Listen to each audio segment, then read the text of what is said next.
My friends, the international break is finally over at last. These international breaks always come at the most annoying times. Just as it feels like we can start to warm up and get some momentum in a new Premier League season, bam, there's an international break in your face just to disrupt everything. However, whilst they are a little bit annoying, they do represent a good moment and a good opportunity to stop, review, and assess what we have learned from the season so far. Now, for today's video, talking about the lessons that we have learned so far, we are going to focus on Manchester United, just for something a little bit different for a change.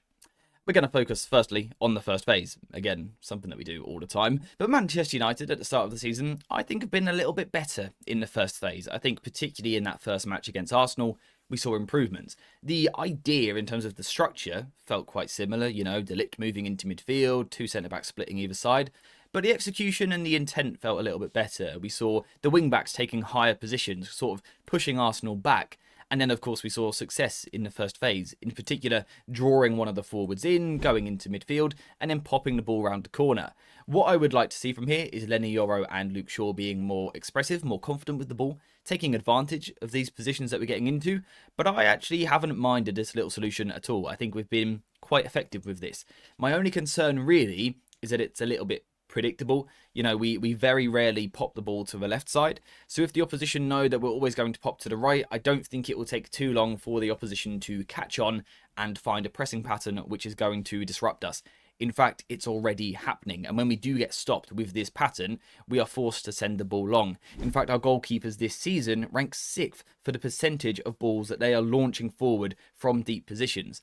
Now, the good thing is that Manchester United are actually top of the league for second balls that we've won.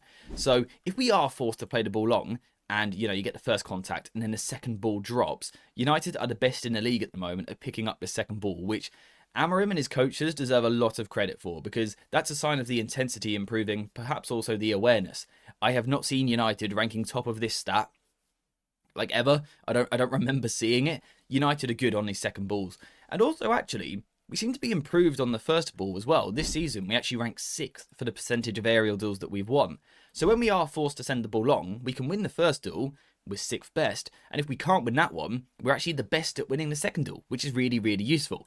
However, my only criticism would be that we are being forced into it a bit too regularly. I would like to see United being more patient in the first phase and having more touches. At the moment, we rank 10th in the Premier League for the amount of passes we've played in the defensive third. So I like the solution we came up with in the first game. I think it's already become a little bit predictable, so teams have switched on. Fortunately, we've had the long ball solution, which is working, but I think we need to find more solutions still. The next thing we have learned about is the Manchester United high press. Of course, always a major talking point in modern day football. Perhaps 15 years ago it wasn't such a big discussion, but these days we are constantly dissecting and breaking down the way that a team high presses. Are they man-to-man? Are they using a hybrid press? Are they pressing at all? Do they have the right players? Are the triggers? Are the timings right? It's such a big conversation in modern football, particularly surrounding United, particularly under Ruben Amorim. And what we've seen so far this season is moments where we can press. We see one of the front three tends to go a little bit deeper, whilst the other two go higher and a bit more central. So, for example, that could be the striker dropping deeper onto an opposition midfielder, and then we see the two inside forwards moving a little bit higher, with the idea being that our wing-backs can hopefully then jump to the opposition fullbacks, and if need be, we've got athletic, mobile, wide defenders that can deal with the opposition's forwards. In principle, this is a good idea. It gives United the potential in moments to go man-to-man, and in moments this season we have done this and we've been quite effective. We forced the opposition to play long. However, again, I think the issue for me personally is more of a consistency thing. I think on goal kicks, we're actually quite good at pressing. But I think the second it's in open play, let's say the opposition have the ball in midfield and then move the ball backwards, I think we struggle to press from that moment.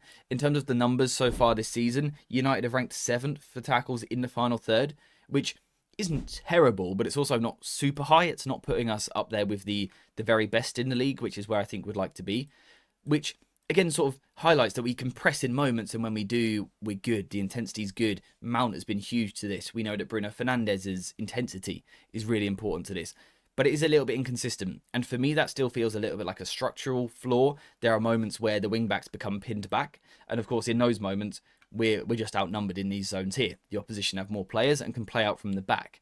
The good thing I would say, though, is that when United are committing to the press, it feels like we're succeeding a little bit more we've tackling the opposition, we've actually trying to win the ball.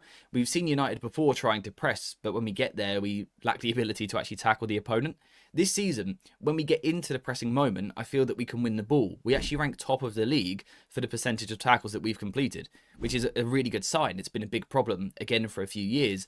So I think Amorim deserves credit. We seem to be better at winning our 1-versus-1 battles, which is good. However, it also actually falls as a bit of a criticism for Amorim, because we are proving now that we can actually win our duels individually, but still there are moments where we are being played through. We actually rank 9th in the Premier League for passes per defensive action, which basically means, again, we're not terrible, we're just quite average. The opposition are able often to play a decent amount of passes before we put a foot in.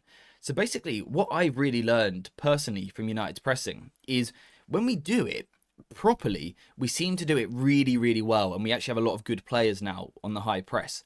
But also, structurally, it can be quite easy to break, and at that point, United become passive. Now, the next thing that I want to talk about in terms of lessons we've learned is the new signings, the new players that United have signed this summer, and sort of how they're getting on at the football club. It's always one of the biggest conversations in football, right? We spend all summer trying to figure out which players United should sign, then eventually we sign them, we see them a little bit in pre-season, but what we really want to know is how are they going to do in the proper action in the Premier League, week in, week out, against some of the best opposition in the world. And I would say the recruitment this summer was pretty good. We are going to do a video on that at some point, but I think the United recruitment has been pretty good. I think we've signed good individuals, and we've seen signs of that really working already. I think Brian Abumo has been a breath of fresh air. The way that he plays football, I've done a video on it yesterday. It's just efficient. I'll keep using the word. It's efficient and it's mature. He just feels levels ahead of the players that we've had at the club over the past few seasons. He makes it all look rather easy. It all feels very professional, quite machine-like, but it's effective. And if he can continue to score goals for United, that's going to be huge. His technical quality to look after the ball, to get the team up the pitch, but also his hard work, his intensity, his work rate off the ball. All important things to actually be a successful forward for United. We've also seen something similar from Cunha. Granted, he hasn't had the luck with his finishing just yet. He's had a couple of good efforts that have hit the post and things like that. I probably would have expected a goal now from the chances that he's had, but apart from that, I think his play has been quite good. In pre-season, I was a little bit critical on a couple of occasions because it felt a little bit slow. I felt Mason Mount, for example, was outperforming him at the time. But since the Premier League has started, Cunha's been great. He's been, again, a breath of fresh air, something different that United haven't had over the past few seasons. A player that can just pick the ball up and drive and carry it and almost guarantee you at times that you're going to get like 30 yards of territory, not through anything tactical, just from Cunha picking the ball up and driving and taking people on and literally dragging United up the pitch. I think he's been really good.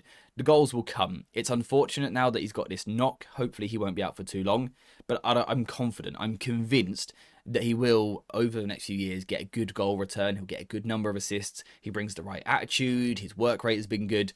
You know, we're going to look back in a few years and say Cunha was a very good signing. Now, of course, in the case of Le Mans, he was our last signing of the summer and we haven't actually seen him yet, so we haven't learned any lessons there. But Benjamin Sesko, we have. Not yet played a massive amount of football, but even in the short stints, I've been quite impressed. I think physically he's handled himself quite nicely. There's been a couple of moments where a ball has come long from the back, and I felt that he's actually looked after it quite well against some really physical players in English football. I've been impressed with Sesko's sort of cameo. We've seen a couple of those brilliant leaps as well, which we've been quite excited about. When the ball might be coming in from wide, he's got that jump.